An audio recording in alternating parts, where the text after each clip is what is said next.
Welcome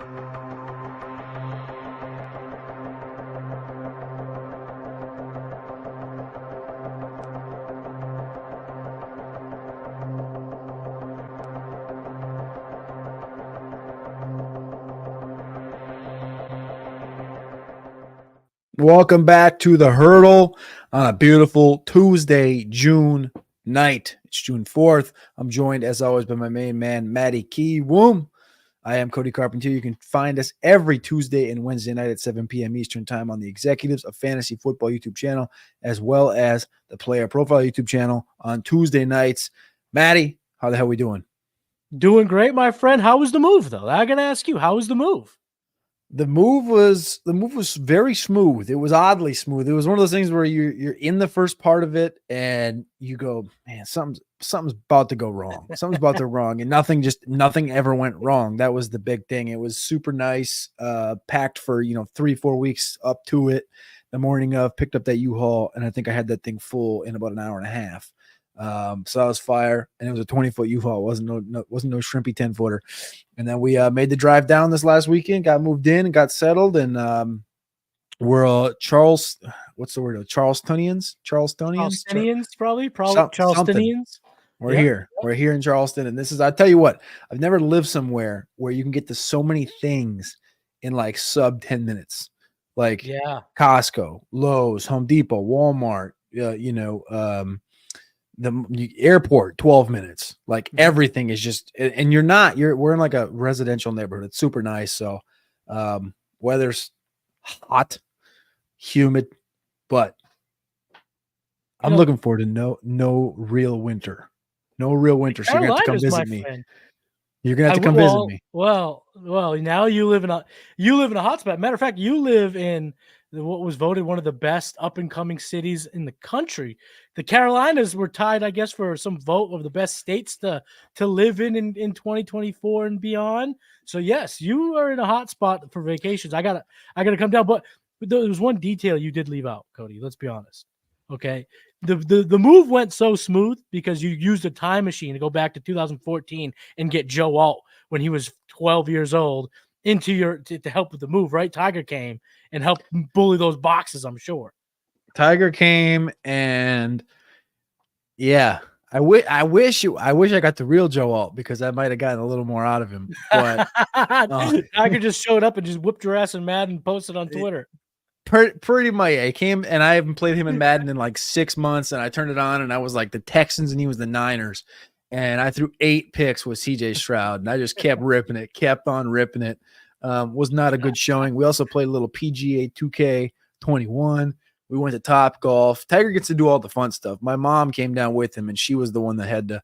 She didn't have to, but she got to unbox some stuff. She got to help the wifey clean up the house on the way out, leaving Virginia. So Tiger just came down to be lazy and enjoy the weather. That's really why he came down. But sit on any surface that you haven't packed up yet.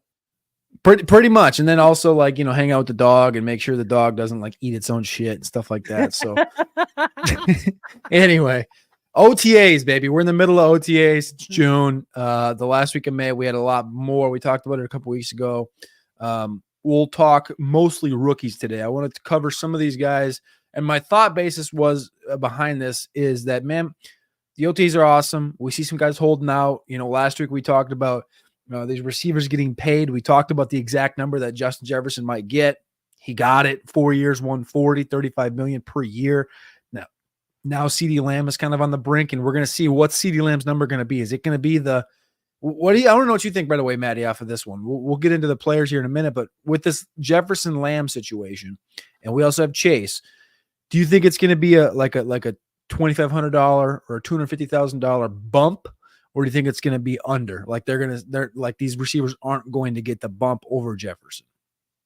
I think Lamb's going to now set the new market. I think we're going to see bing, bang, boom, them go up because, us that are in the know in the football world, we understand that Jefferson is king. He's the best receiver in the NFL. But argument wise, agent speak wise, CeeDee Lamb was the only all-pro of the 3 last year. He's ascending on just a tick under Justin Jefferson in terms of rookie year to now. And he always has the trump card. I'm the motherfucking star of the Dallas Cowboys. and that always holds cachet. If you don't think it's cheaper, more expensive to sign quarterbacks and star players for the Cowboys, you're nuts. They're the big market team. Their jerseys are top the sales and whatnot. So CeeDee Lamb, I think you see him sell maybe 36, maybe 35.5.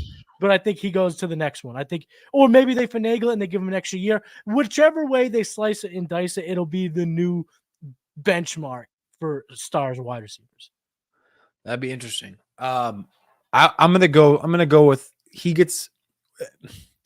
I'm gonna say Chase gets the next one. Chase gets it first, and then Lamb gets it. So Lamb does end up at the top. Yeah. This one thought went through my mind, because everybody goes right to this. Well, what's Lamb and Chase gonna get? My first thought goes to my mind is that everybody knows Jefferson's the best receiver in football, right? Yeah.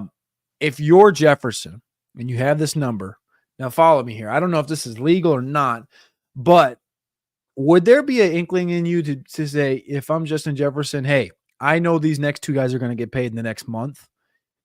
I want a clause in my contract that says if these two dudes right here, and you can name them in your contract, Lamb and Chase, the minute that they get paid, if they get paid more than me, I want a bonus. I want a bonus immediately as soon as those guys sign to match that number or to surpass that number by $1. So like if Chase comes in and Chase gets 35, 250,000, guess what? Jefferson's getting a check the next day for 250,000 and $1, right? And then Lamb comes in over that. Well, he's getting another 250,000 and $1, something like that. Like with you, I'd have no idea if that's legal or not, but I would love to be a fly on the wall and hear if that's even like a thought process for like a immediate, kind of like you hear in the season, right? It's like, oh, this guy needs 10 touchdowns. He's at 9. He needs one more touchdown to unlock this $1 million bonus. It's like, well, how about as soon as this dude gets paid more than him, he gets a clause that just goes, tink, there's another $1 million. I bet you, I don't think it's illegal. I bet you could negotiate it. There's no way any owner's not going to, fellow owners would never allow that to happen. If, the Vikings ownership decides we're going to do that, the Chiefs ownership's calling going, no, you're not, because I'm not putting this Mahomes. And then all of a sudden you get the Falcons calling, I'm not doing this because I'm going to do this with Bijan. And the Players Association and the ownership group would battle over that because that's probably all the stars would want it and every player would want it. And if you're an owner, you go, well, I don't care. But then your other owner goes, no, you don't understand the ramifications of this. 5 quarterbacks signed over the last 18 months. You know how many increases I had to give Mahomes? But it would be fun. That would be fun. That would be that. The thing is with that, you have to put a clause on it where it have to be like anybody that signs in the next month or in the next 2 months. You'd have to cap it. Couldn't be like, past that. And then also the problem would be, we're getting way off on the tangent on this whole thing, but it would have to more so be not everybody can do it. Like you name Mahomes, Bijan, like McCaffrey, Jefferson. Performance incentives. It would have to be benchmarks for it to work, no doubt. I bet you there's something like legal. What do you call it when you do negotiations back? Legalities. The legalities of. I'm sure you could work them out. You could iron them out for everyone to be happy about it. For sure, I think there is because there are performance incentives. There are reasons, and Michael Lombardi said this on the GM Shuffle. Also, shout out to you and Alex for kind of Indy pushing me in the direction of watching Lombardi. The GM Shuffle's the shit. I love listening to it every week. But he said this morning. I did. I listened to it with yes. When he can never say Micah Parsons' name right. He never. Dude, he can't say. I love Lombardi. I love Lombardi. Anybody's name right. But it's part of the thing. It's like Joey Diaz. Joey Diaz always mispronounces things when he goes on GRE. That's why he's so funny. This is like the Lombardi thing. But he said you can only overpay for good. You can never overpay for great. So if teams are getting that return in terms of performance, I'm sure they wouldn't care to cut checks. They do it anyway. It would just be, how do you can make this so that the next guy doesn't get it, or there's certain benchmarks where you have to qualify.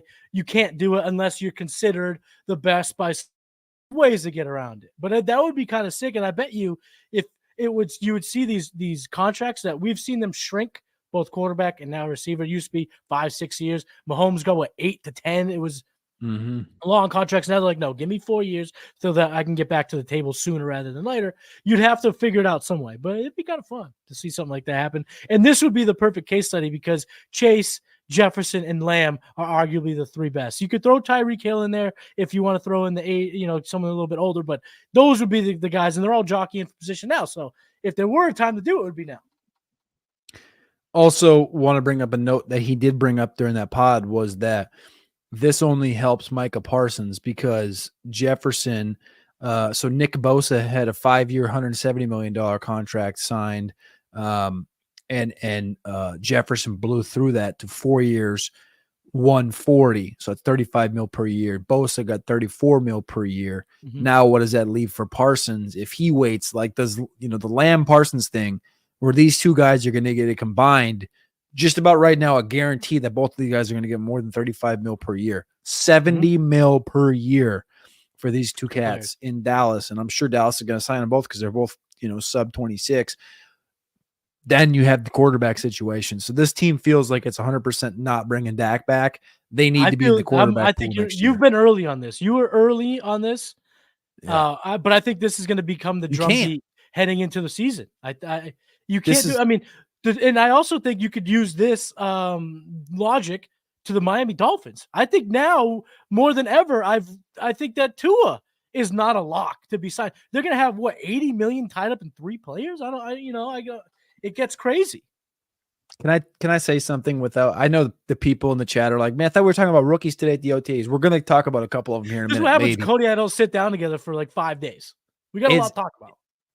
So can I say something without I don't want immediate pushback from everybody, but think about this, top to bottom here. Dion said he never wants to, he has no desire to coach in the NFL. But Dion's from Dallas, right? Dion's little league was in Dallas. They grew up in Dallas. Shedeur grew up in Dallas. They went to Jackson. Now they're at Colorado. And they had the number 67 overall recruiting class because they didn't bring anybody in. Jordan Seaton was the only guy they brought in, really, the tackle. And he's been a very flippy floppy guy. So you could 100% see him in the portal a year from now if Dion leaves. The reason I bring that up is that Shedeur, Travis Hunter, Shiloh are all gone after the year. And there just happens to be a team in Dallas that's going to need a quarterback if Dak is gone. And if this Dallas football team doesn't go 13-3 and win a playoff game, there's no reason McCarthy might not be gone. McCarthy's went 12-4 how many times now and hasn't won anything. You don't think Jerry would say, hey, Dion, we'll draft your boy. You coming? And all of a sudden, yeah, I'm coming back home to Dallas. The narrative writes itself. I just want to put that out there and just let people realize what could happen is if they do pay Micah and they do pay Lamb, and then you end up with a top 10 pick or a top 15 pick, and you can maneuver your way up the board to 4. You can get a Shedeur and then also get a Dion. And then guess what? Jerry gets his last ride. Jerry gets his last ride out there with one of his greats, Dion, with his quarterback Shedeur on a rookie contract, with Lamb getting his money, Micah getting his money, the offensive line's getting built back, and you probably can bring Zeke back for another year. That's a maniacal thought right there. But I just wanted to get that out there. You want me to take your maniacal thought, add gasoline, and make it a diabolical prediction from the two of us? I wish you would. So not only could they do that, but you want to set the NFL world on fire. You know who you bring in for DC?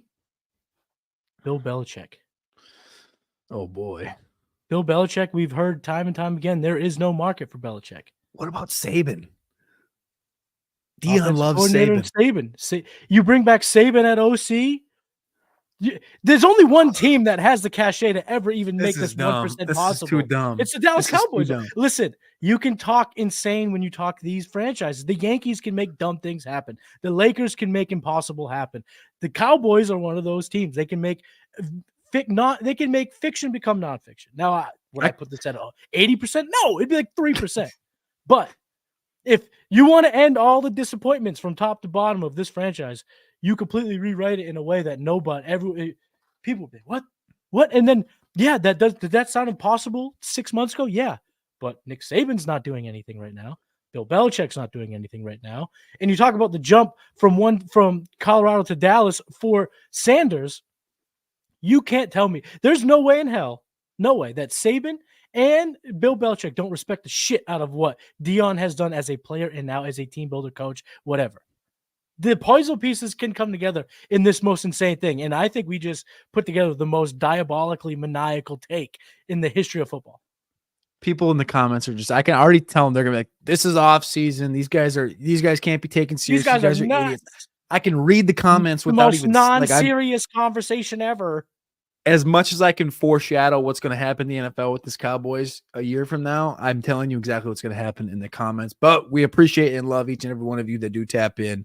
Thank you very much. Please click that like button. Please click subscribe. And don't forget to go over to the draftrankings.com. We do have a podcast on the Draft Rankings podcast Monday, Wednesday, Friday, anywhere you get your podcasts, as well as on YouTube. So make sure you tune in and tap into that, because we talk NFL, we talk scouting. We have a scouting show on Fridays. We talk about the draft. And on Mondays, we do solo shows where we talk about a defined specific thing. And this week, Matty talked about quarterbacks in the 2025 NFL draft class on Monday. So, Matty, let's talk a little bit of OTAs. We got a few minutes here left in the pod. Let's talk about the weekend roundup and kind of what happened in the OTAs over the past couple of days. Whilst I've been in the middle of it moving, and the genesis of why I wanted to talk about this is literally because it's either so bad or it's either so great in either direction for all of these teams and all of these situations. And I want to start out first and foremost with the guy on the thumbnail, Mr. Braylon Allen. There was a note that came out the other day about Braylon Allen looking natural as a receiver. He has an explosiveness. He's likely his RB2 job to lose. Israel Abanikanda is falling down the depth chart. 0 reps with the first or second team, struggling to find the field. Could be a trade or cut candidate. And with Breece Hall not participating in drills, Braylon Allen has continued to shine in multiple aspects of the game. Again, remember, Braylon Allen is 235, 240 pounds, and he's the youngest player in the NFL. What do you think about this Braylon Allen heat? I have not listed off the name of the other running back in this backfield, Isaiah Davis. It's all Braylon Allen right now. What do you make of things like this in the offseason when it's like, Allen looks like the front runner BRB2? When you look at this backfield, it's like all 21-year-olds and 20-year-olds. It's Allen, it's Davis, it's Abanikanda, and then, of course, you have Breece Hall. Do you think this is more about Breece likely being a total savage this year, or do you think it's more about Braylon Allen being impressive and, giving them a number 2 option? So I'm going to break this down into 2 separate departments. I'm going to keep it fantasy. I'm going to keep it NFL. My maniacal brain from our last conversation is still intact. And what this tells me is the Jets are already laying the groundwork for how they're going to approach the contract extension that's coming down the pipeline for Breece Hall. Breece Hall is one of the best in the league. It's known throughout the league. His numbers show it. Everything shows it. He's going to have to get paid. We're looking down the barrel of the next Saquon Barkley situation. So what do? Well, let's just throw some extra excitement out there about this kid, Braylon Allen. Let's throw it out there. 4th round pick. He looks awesome in this uniform. The pictures of him looking like literal Hulk in green, massive guy. Let's start putting out the groundwork that Breece isn't just here and it's just Breece. But my fantasy brain tells me it's still just Breece. And the thing about Braylon Allen, the price got suppressed. He's been being he's been drafted amongst the Tyron Tracys, the Will Shipleys, the Dylan Lobs, the Ray Davises, the complete plethora of RB2 backups. So that's where he'll remain. He should not get any helium for that in our rookie drafts, because the thing that people do forget, and I don't want to sound lectury, I'm not standing on a soapbox, but I'm going to tell this to you now in June, and hopefully you remember it when the time matters most when football season starts. Backup running backs, you need the opportunity, and the timing has to be right, because Abanikanda, Isaiah Davis, they're still going to bring qualities to this team that the Jets are going to like. And if Braylon Allen's banged up the week that Breece Hall gets hurt, well, it might be Isaiah Davis' job that week, and he can run with it. We've seen Izzy, with his breakaway speed, look kind of good in NFL uniform preseason last year. So the timing has to be right. So to elevate a price of a backup running back in June is nonsensical. So I think we do not push him up in our fantasy leagues, but in NFL circles, yeah, they're probably excited to have this guy as their running back too, but make no mistake about it. Aaron Rodgers is going to want Breece Hall on the field as much as humanly possible. I drafted Braylon Allen to 302 running back 6 in my 1 QB dynasty league that's been going for 10 years now, the home league. Drafts, it's kind of weird. It's not the normal ADP as normal leagues, but it's 1 QB, and I got Braylon Allen there in the third, and I felt fine about it. You know how much I loved him before, but let's stay in the AFC East with the Patriots. You sent me a link the other day about Javon Baker. There's a podcast talking about Javon Baker and his background. We know he's maniacal. We've known this since day one. That's why he was the top of the food chain in the dog rating. They're talking about the wide receiver position. Who could emerge as wide receiver one? The quote goes as is. Jalen Polk would be the obvious choice as a 2024 second-round pick, but Javon Baker might actually have the slightly higher upside. The knock on Baker is he's inconsistent, and we've seen that even in rookie camp and OTAs. He made some mistakes. He had a drop. He was targeted on an interception from Zappy, but also made some of the most impressive catches we've seen through 3 practices. You're up there. You're a glorified beat reporter in New England. Not boots on the ground, but technically boots on the cod. How do you On that note, I'm going to try to get myself to OTAs and minicamp. I'm going to see what credentials are for that, because I think we do enough content now that I might be able to get outside credentials. I'm right here. So that's just a side note. We'll get you up there. We'll get you up there for the. I think I can pull some strings to get you up there at least for fall camp. But what do you think about these receiver situation here in New England? So it really, I think ideal wise, if everything works out the way the Patriots want, I think you do see a world where Javon Baker is wide receiver one, and you get Jalen Polk and Demario Douglas falling in behind there. And don't forget, Kendrick Bourne's still there. Juju Smith-Schuster has made plays in OTA. So there is a logjam. How it shakes out, we'll have to see, because there's a lot of competition to be had. But Javon Baker, his skill set to me, and we've said this before, I've said this before, he felt always like he played a lot similarly to like Amari Cooper in their play style. I know it's not completely comparable because one was the 4th overall pick, one's a 4th round pick, blah, blah, blah, blah. But just the way they play on the field, what I see when I watch, and we saw Jacoby Brissett really gravitate towards that type of receiver when it was literally Amari Cooper in Cleveland. So I do think there's a world where that happens. But I think if for whatever reason Drake May is tasked with being the starter earlier, I think it becomes a little bit cloudier, because we don't know if he's going to want to kind of take the over the middle type guys, if he's going to take the shots deep, how that's going to work. But what I'm hearing up here in New England is that there's a reason why Bailey Zappi is still around, and that is because they are not willing to they need more veteran backups, because they're going to potentially be committed to this development system for Drake May that consists of, sitting for half, if not the entire 2024 campaign.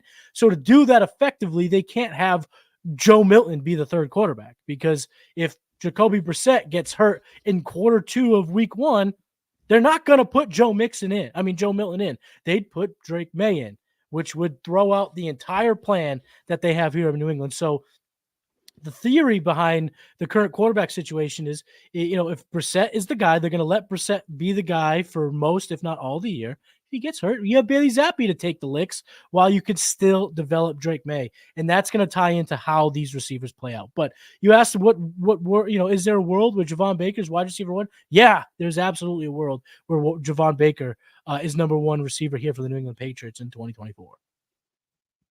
You think there's a chance the Patriots carry all 4 of these quarterbacks into the season? No, I don't. Because the receiver room is going to be deep. It's going to be one of the deep, not skill-wise, it's just numbers-wise, body-wise. The Jaheim Bell, does he become tight end 2? If not, you're probably going to have to carry 3 tight ends. I don't think they'll carry 4 quarterbacks. But, Joe Mixon was taken in the 6th round. He wasn't a commodity. I think there's a chance they drop him and he can get to their practice squad. He's the weird one, though. Like, if they drop the Joe Milton and expect him to make it to the practice squad with that arm talent, you might just see some random team rip a, You could, but if you're the Patriots, like, who gives a fuck? You have Drake May. Like, you can worry about that problem after and be like, the negotiation or decision making one-on-one, the ability to not worry about it makes it the least risk available. The Patriots don't worry about that. If he's on the practice squad, great. If not, who cares? Can I list so I just was doing a little bit of research here while you were talking. Some teams that carried 4 quarterbacks on a roster. This is one of the first articles that came up. This was from 2013. The Redskins, Jets, and Raiders all carried 4 quarterbacks on the roster as they entered the season. These are pitiful, dog. So the Redskins had RG3, Kirk Cousins, Pat White, and Rex Grossman. I like that. Honestly, it's kind of random. Well, it worked out. Jets, It worked out. The Jets had Matt Sims and Graham Harrell behind Geno Smith and Mark Sanchez. That's a throwback. Mm-hmm. And then the Raiders. This is an all-time quarterback room I hear. Tyler Wilson from Arkansas, Matt McGloin and Matt Flynn as rookies. Oh, sorry. Matt McGloin and Tyler Wilson were the rookies. Matt Flynn, who had just came off of that massive contract, and then Terrell Pryor. That's the 4. Terrell Pryor, Matt Flynn, Matt McGloin, Tyler Wilson. Yeah. So if you're telling me that Joe Milton was the year that Terrell Pryor went. Yeah, that was the year Terrell Pryor went nuts, though. Right, because there was that many injuries. They had to go to their emergency quarterback, and then Terrell Pryor went on to be a receiver. So the thought process there. So if you had a Malik Cunningham, who's now working out as a receiver for the Ravens, maybe you carry 4. But in this situation, especially like the stable, you have in the instance of the Redskins, at the time they were the Redskins. They didn't know they had the safety of Kirk Cousins. That's why they carried a 4th quarterback. But they know they have the safety of not good quarterbacks, but guys who have professional reps in Zappy and in Brissett. So you don't need to carry the 4th unless, like I said, unless we find out Joe Milton is moonlighting as a tight end. I don't think they carry 4. The 2000 Patriots carried 4 quarterbacks on day 1 of the season. Do you know who quarterback 4 was? If I had to get, all right, so we have Bledsoe, we have Brady on that roster. We have It was Brady. It was Brady. Okay, I don't know if he was 4. I thought he was 3 on the depth chart going into 2000. Brady was 4 according to this article. Was Rohan Davey on the roster that year?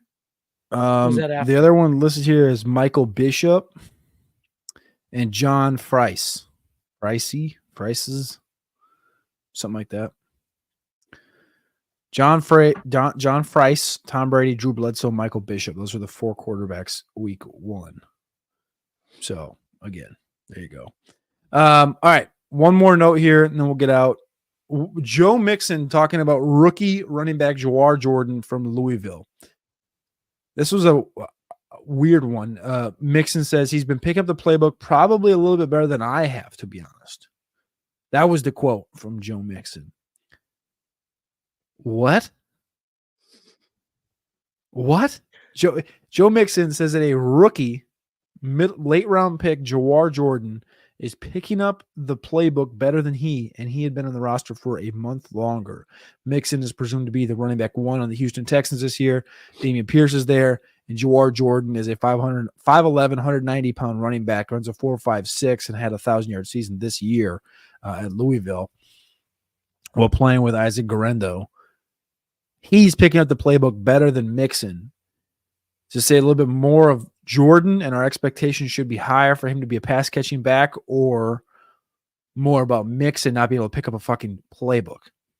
No, it's more about Mixon. He's in a new atmosphere. He comes with some baggage. There are certain reporters that probably don't like him based on his past. So he's trying to be lighthearted. He's trying to be nice. He's trying to be a nice guy. But you look at 2 factors. The size difference between Mixon and Jawar Jordan. Mixon ain't coming off the field for Jordan. Never. And then on top of that, they're almost the same age. I mean, Jawar Jordan's only like 2 years younger. It's not like 5 years younger. They're pretty close in age, 2 years or so. He's just being a nice guy. He's just saying something nice about the rookie. Maybe he likes Jordan and he's taking a liking to him. What do they say about OTAs? It's like going to school, right? You're in class all day. So maybe he's just taking a liking to him. He's just trying to be likable because he comes with baggage. That's all it is. Tuesday morning practices just wrapped up, and there's 2 more notes that came out from the Jets OTAs. Rich Cimini tweets us out, and Robbie Sabo both commenting on Tyrod Taylor going deep down the left sideline to Braylon Allen on a go route. Sign me up, baby. That's Matty Kiwoom. I'm Cody Carpentier. This has been the Hurdle. We'll be back tomorrow night. We appreciate you. We love you. and we'll see you Wednesday night, 7 p.m. Eastern time, right here